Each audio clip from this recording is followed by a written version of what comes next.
চেন্নাইয়ের তারকা মহলে ছড়িয়ে পড়েছে এক অজানা আতঙ্ক।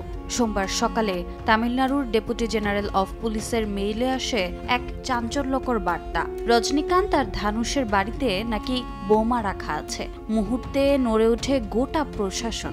পুলিশ ঘিরে ফেলে দুই তারকার চেন্নাইয়ের বাসভবন। মোতায়েন হয় বম্ব স্কোয়াড, আসে স্নিফার ডগ, শুরু হয় চিরুনি তল্লাশি। তল্লাশির পর জানা যায় ওই মেইলটি মিথ্যা। সাইবার ভাষায় যাকে বলা হয় হোয়াক্স মেইল। কোনো বোমা নয়, বরং নিছক প্রতারণা। কিন্তু এমন ঘটনায় কেঁপে উঠেছে চেন্নাইয়ের তারকাপাড়া। কারণ এর আগেও ঠিক এমন ভুয়ো হুমকি পেয়েছেন অভিনেত্রী তৃষা কৃষ্ণন, সঙ্গীতশিল্পী ইল্লাইরাজা, এমনকি মুখ্যমন্ত্রী এম.কে. স্টালিন পর্যন্ত। একের পর এক নামীজনকে নিশানা করছে সাইবার দুষ্কৃতকারীরা।